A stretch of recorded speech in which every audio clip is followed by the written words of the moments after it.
Hi, I am Dr. Arsalan, and today we are going to solve the MCQs. The first question is ribose and ribulose are. It is asking that to which class the ribose and ribulose belong to. The given options are aldehyde and ketones. Ketones and aldehyde both are simple sugars. So before going to solve this question, we should know about the chemical formula of ribose and ribulose. Both of these are isomers. It means that both ribose and ribulose, they have the same chemical formula of C5H10O5. These are pentoses, but their structure is different. Therefore, molecules whose chemical formula is similar and different structure formula, these molecules are called isomers, and the phenomenon is called isomerism. So both these ribose and ribulose bear isomerism. Their chemical formula is C5H10O5. It means that both of these have 5 carbons in their structure. We draw the structure of ribose and ribulose.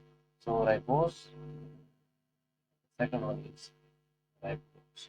In case of ribose, the oxygen is present at carbon number 1 and then hydrogen. All of these carbons have hydrogen at the left side and hydroxyl at the right side.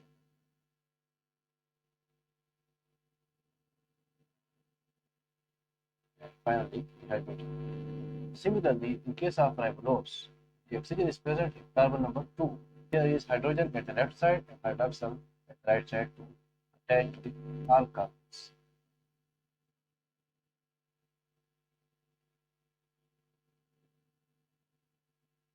So this is ribulose. If you count the number of atoms, this will be exactly like C5H10O5. So there is difference of carbon number 1 in ribose and ribulose. The carbon number 1 in ribose has oxygen bond, while carbon number 1 in ribulose has hydroxyl.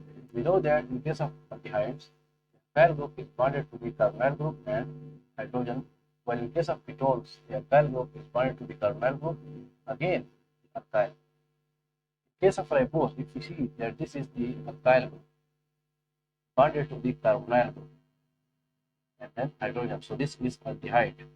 Ribose belongs to the aldehyde group.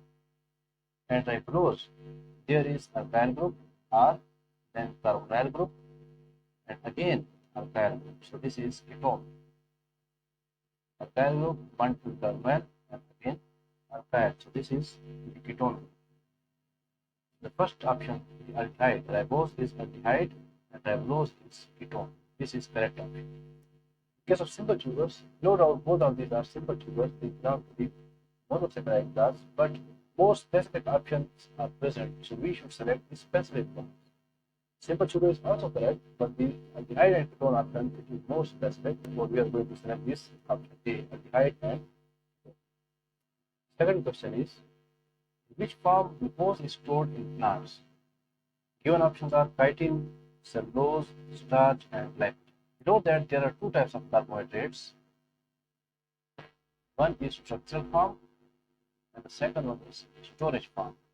The carbohydrates which are involved in the formation of structures of cells or the organisms are called structural carbohydrates, and the carbohydrates which are used as a source of energy and are stored in the body are called storage carbohydrates.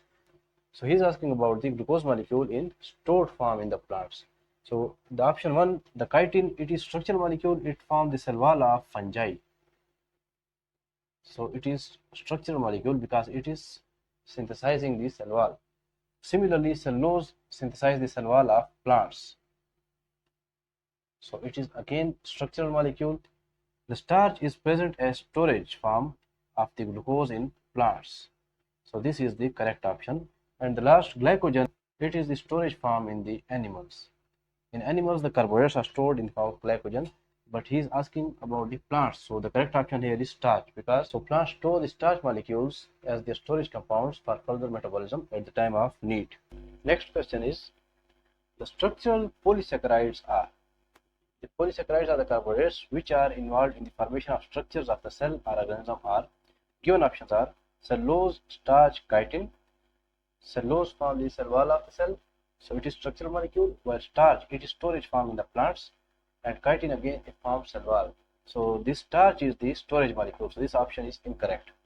Second is hemicellulose, starch and chitin. Again, the starch is storage molecule, so this option is also incorrect. Third is cellulose, glycogen and dextrine. The glycogen is the storage molecule in animals. Therefore, this option is again not acceptable. The last option is cellulose. It forms the cell wall of the plants. Hemicellulose again forms the cell wall of the plants, and chitin forms the cell wall of fungi. So all these components are the structural components of the polysaccharides or carbohydrates. So this is the correct option. Next question is, dash is the smallest carbohydrate. Given options are ribose, glucose, glyceraldehyde, and pentose. Before going to solve this question, we should know the general formula of carbohydrates.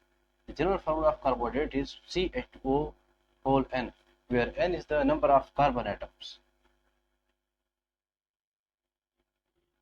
We know that ribose is pentose. It has 5 carbons, so C5H10O5 will be the chemical formula of ribose as per this general formula. In case of glucose, it is 6 carbon compound, so C6H12O6. The glyceraldehyde is 3 carbon compound, C3H6O3, and pentose again 5 carbon compound, C5H10O5. So out of these 4 options, the smallest molecule is C3, the 3 carbon compound, the glyceraldehyde. This is the correct option. Next question is, which of the following is reducing sugar? The given options are glucose, dihydroxyacetone, the fructose, or all of these. We should keep in mind that the reducing sugars are referred to the monosaccharides and some oligosaccharides. But most commonly the monosaccharides, these are the reducing sugars, because these monosaccharides have free carbonyl group in their molecule. Molecule has free carbonyl group, and this free carbonyl molecule reacts with the Benedict's reagent and Fehling reagent. Both of these reagents comprises copper oxide, and this molecule, the monosaccharides, all of the monosaccharides, these reduce the copper oxide from 3 oxidation state to 2 oxidation state. So this is the reduction of copper. Therefore, these molecules are referred to as reducing agents. So all of these, the glucose, dihydroxyacetone, or fructose, all of these are monosaccharides and are termed as reducing agents. So the option D is correct, that all of these molecules serve as reducing agents in the biochemistry. Next question is, glucose and fructose are linked together. The glucose molecules and fructose molecules, when these are joined together with each other, it forms sucrose, and the bonds between the carbohydrate molecules are called glycosidic linkages or glycosidic bonds. So he is asking about the glycosidic linkage between the glucose and fructose molecule to form the sucrose.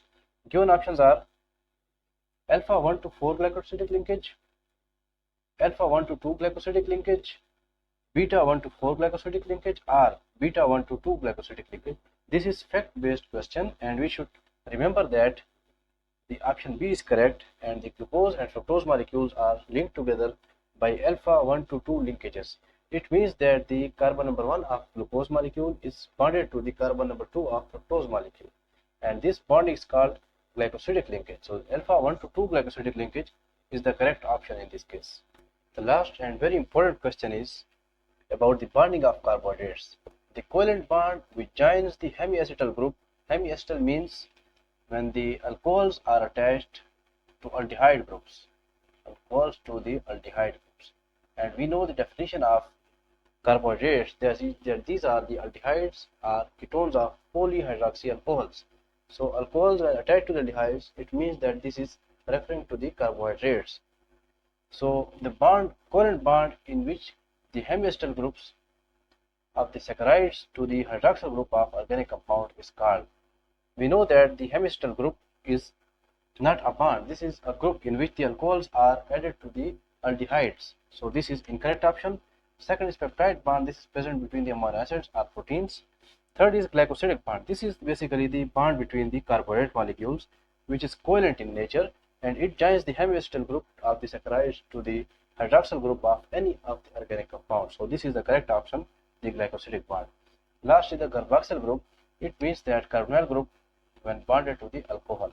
But here in case of carbohydrates, the hemiacetal group of the saccharides is bonded to the hydroxyl group of the organic compound. So the correct option here is glycosidic bond, which is the chemical bond present between the carbohydrate molecules. This was all about the MCQs on carbohydrates.